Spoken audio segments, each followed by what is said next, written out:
All right, guys, now that we've covered the properties of acids and bases, we're going to look at naming acids and bases, because remember back when Mr. McLeod talked about it, it's a little complicated. In the great words of Mr. McLeod. I should say in the great words of great Mr. McLeod. Or Mr. McLeod the Great, maybe. Guys, essentially you're looking for H's, you're looking for AQs, and if you have a name, bases aren't really hard, but when you're looking for acids, acid is in their name, so it should be pretty easy. Now, if you're naming bases, remember how to name ionic salts from way back when? Yeah, just do that. Look back in your notes. It's all up to you. Mr. Regnier might make some mistakes. That's not one of them. It really is that easy. Acids, however, well, their names are actually going to be derived from how you would name their compound if they weren't an acid. Now, they tend to join these little families. There's tend to be some tricks that will help you out. And also, we have to look at polyatomic ions. Remember those little guys that made naming kind of tricky? Well, they're still going to be showing up when we do our acids, and they're still changing how we name the acids.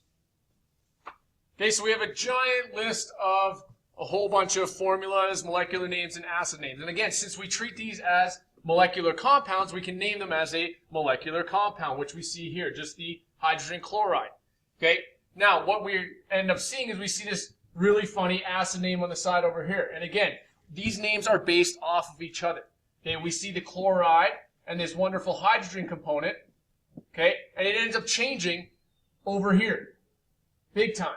Okay, so what we end up seeing is this ide turns into ic acid. It doesn't just turn into ic acid, though. It also turns into the hydro component. Because if we go down through all of the ides, we would see that they all are hydroic acids. But as soon as we have somebody who's not an ide, what's the first thing we lose? We lose our hydro. Now, this isn't quite linked to polyatomics. Some students can make the assumption that because these guys all have one atom with a hydrogen, that makes them an ide. This is your counterpoint. HCN is polyatomic, but the name would be hydrogen cyanide, so he is still hydrocyanic acid. When we do the other polyatomics that end in ate and ite, that's when we start seeing the change. Okay, and the change he's talking about, again, we see this disappear, just like we see OUS instead of IC. Okay, again, these trends are something we're going to talk about in the next few slides. So, to help you, ladies and gentlemen, this is the point where you maybe want to be taking some of this stuff down. Now, at the end, we can try to come up with mnemonics that help you, but really, whatever you can internalize to help you know this, you have to know this. You pick how you can figure that out. As you go to name a compound, if I was to look at a compound like this, not having a list, with those two red dots, I would call the first dot hydrogen, I would call the second dot chloride. So that means that right here, I would have chlor, hydrogen chloride. That means I will have hydrochloric acid. It's just that easy. As long as it ends in ide, I get the hydro. Nailed it. Okay, again, we end up seeing some of these other rules. We see the ATE with our polyatomics. Okay, when we look at this compound here, the two red dots, the first one would be hydrogen, second one would be nitrate. Okay, so we'd see this go in here. Okay, and then we would plug that exact same thing over into this section. So become nitric acid. We're just going to go ahead and make that one actually look like NITR. Oh, you want to call that an I? Okay. Yeah, well, that looks like NAR. All right, that's fine. Guys, hopefully you're getting the gist of this. Whatever you would use to fill in the blanks in these is what you're going to use to make their names. When we come down to this section here with an ite, if I was to look at NO2, NO2 is not nitrate. It is not nitride. On your polyatomic table, that is nitrite. So here I would have nitrite. That's so much better. So now I would have nitrous acid. Not something that makes your car go faster, just a name, nitrous acid.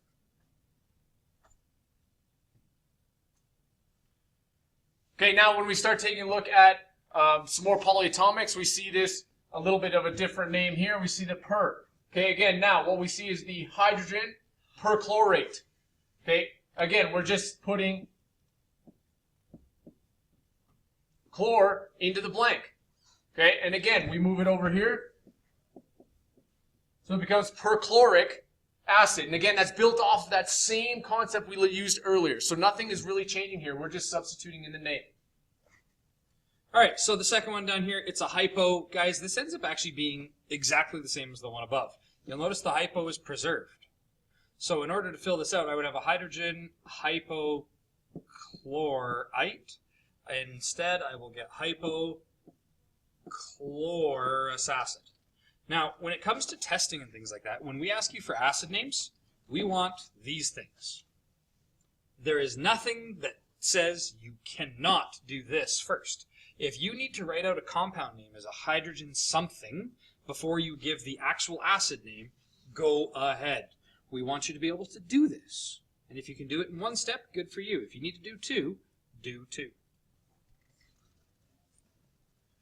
So what about organic acids? There are some polyatomic ions that hide their H plus ions in their formula. This is something we just wanted to mention so that it doesn't confuse you. And again, these ions are specifically in your polyatomic table on your periodic table. Okay, common ones would be acetate, like you see here. Okay, acetate has, again, this big long compound. Okay, and again, the H is usually hidden at the very end. So it looks a little different than the normal acids we see, like HCl. Okay, so it looks a little bit different, but again, we still classify it an acid. It's named, okay, like we would have any other polyatomic ATE ion. Okay, other examples would be oxalate and benzoate. And just to give you an idea of what these look like, guys, I'll do oxalate really quickly. If we were to look for what oxalate looked like as an acid, we could actually just take a shortcut and say, well, if it was supposed to be hydrogen oxalate, that would be oxalic acid. And that's actually correct. If you had to write the formula for that, the way that we would start that up is, first off, pause it if you need to, get your periodic table, go look at the periodic table, and you will find that oxalate is listed as OOCCOO. I have no clue why the pen just switched to red there. That was awesome. But if I have OOCCOO with a 2 negative, that means that to make this into an acid, I'm actually going to have 2 H's. Now, this is where organic acids are kind of funny. On the acetic acid, that COOH is the part that actually means it's an acid. So if I look at my oxalate here, if I make this like a little better C, what I actually end up seeing are COO. I can put an H on the end of that. And in the front, I have OOC. I could put an H in front of it. So I could have HOOCCOOH. And this is oxalic acid. Now, while that is the correct way to write it, if you as a student choose to put the H in front of the polyatomic, that is perfectly fine. We are looking for your understanding. This is a check mark. This down here, this is if you want to keep going into Chem 20. You need to be able to look at them, find a COO, and put an H on the end of it. And the other thing you should never ever forget, aqueous, is the aqueous.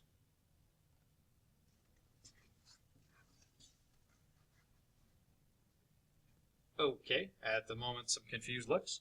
We accidentally meant to delete this slide. Let's go to the next one. Well, let's chalk it up to an error on McLeod. Great. Next one. I'm pretty sure this one was one of Regnier's, actually. I know. Let's blame Norman. Yeah, done. Okay, new rule for everybody's class. When in doubt, blame Norman. Now, let's try to write some formulas. You want to go first, Mr. Regnier, or shall I? Go ahead. All right. I see the very first one. I see nitric acid. Ladies and gentlemen, take this, and the first thing I want you to do is I want you to realize that this is an acid. Good. You read acid. Now, as soon as you read acid, the first thing that you can then do is, I have no clue why the red pen is now turning black. That is weird. The first thing when you do when you have an acid is you write the letter H, because somewhere in that formula there will be an H. Now I go over here, and I'm going to look here first. I'm looking at the nitra part. So this means that I am either looking at nitrogen, nitrate, or nitrite. Which one is it? Well, there are some clues. The endings are either ic, us, or there's that really funny big one, the hydroic. There is no hydro here, so it's not nitride. It's ic.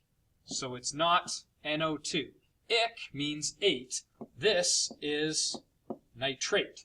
So my formula would then be HNO3. And the last thing that you need to double check when you think you're done your formula, what's the charge on an NO3? I pick up my periodic table and I see that it's a -1. If it's a -1, I have 1 hydrogen. I am done. I will write AQ. Okay, next up. Let's erase that. Okay, we are going to start with iodic acid. We're going to break this down the same way. You're going to tell me that it's an acid. Good, you can read. Okay, now we're going to take a look, just like Mr. McLeod did in the first part, we're going to take a look at this part here. Okay, this can imply 3 things. Okay, we got iodide. Okay, iodate. Oh, that's supposed to be 3. Okay, and we got iodite. Now, what is it going to be? We have the, again, we would see, just like before, we would see the hydro if it was this guy. So we will cancel that out. Okay, now we're trying to decide, ate or ite. Okay, it's obviously not ite, just like Mr. McLeod's example, because we see the IC ending, so we can cancel this guy out. We'd be looking at this ion here. Okay, just like Mr. McLeod did, we start with an H. Okay, now we're moving, we plug in our ion we've discovered, IO3. Okay, we know it has a, based on our periodic table, what charge, okay, is a -1. So we need 1 hydrogen, which we have, and we are good to go. Except, we need the aqueous beside it since it is an acid. And last but not least, the last one, guys, looking at its similarity. This is where we can start to see iodic versus hydroiodic. The only difference between them is the hydro. Now, as soon as you see the hydro, that means I must have iodide. From way back in naming, iodide is an I- ion. I have an I- ion. I need to turn this into an acid. I'll put the H out in front and get rid of the charge, and then I'll put an AQ. If you weren't writing in pen, as Mr. Regnier just whispered, and you had a pencil, you could even erase that charge so that it was a nice and pretty HIAQ. beautiful. All right, let's go work the other way now. Instead of going for the formula, we will write the name. If Mr. McLeod can bring back the formula. There we go, perfect. Okay, now when we're starting to write the names. Actually, before we do that, guys, I want to go back and I want to add one to this page. Where's that extend button?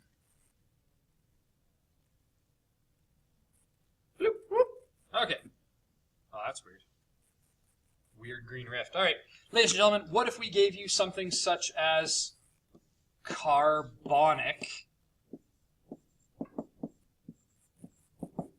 acid? Mr. Regnier's turn. He's going to explain to you how to make a carbonic acid formula. Okay, so now if we're taking a look at this, guys, just like we saw before, we know it's a Base. Again, we got an acid. Okay, so again, we know that this is the base of this is going to be H. Okay, now we're going to take a look. We have the IC. Okay, now we're going to focus on this aspect here. Okay, this makes things a little weird. Okay, a lot of people are going to go, hey, this is a carbon. Okay, let's just throw H and C together. Okay, it makes no sense. Bad news. Okay, the other thing you're going to take a look at is what we call carbonate. Okay, now when we start taking a look at carbonate, we look at these two. Obviously, we don't ever see carbon and hydrogen working out together. Okay, so we are going to substitute this guy in over on this side here. Okay, we have a -2 charge on the carbonate.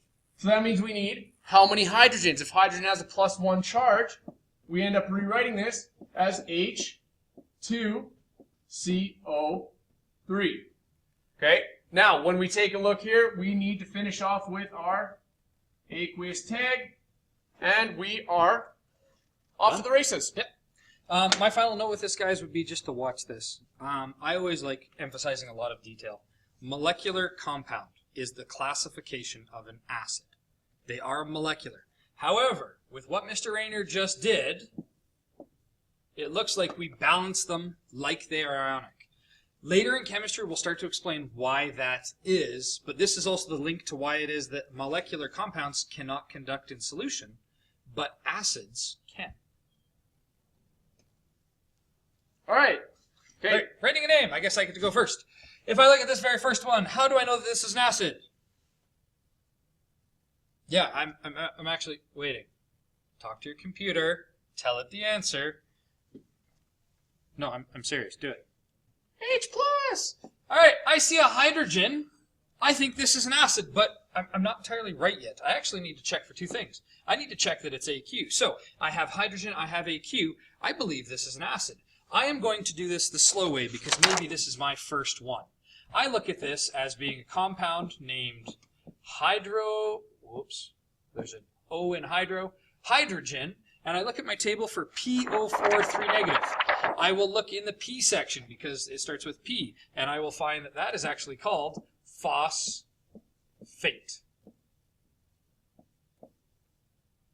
Now, if I'm going to call this hydrogen phosphate, that is great, but I need to turn it into an acid, so hydrogen goes away, 8 becomes ic acid. Now, there are some that are a little bit fun. Guys, while you're in Science 10, if you were to call this phosphic acid, most of your teachers are probably going to give you a little bit of credit. You are mostly right. There are two things that try to screw us up. Phosphoric acid is one of them. We still start out with the same phospha, but then we actually have to put in an OR. This is phosphoric acid. And as I check down the rest of this page, I will just give you the second one. The second one that you have to be very careful with is sulfuric acid. If we didn't put the addition in, this would actually normally just be sulfic acid, which technically shows that you know what you're doing, but there are some fine details that you need to work on.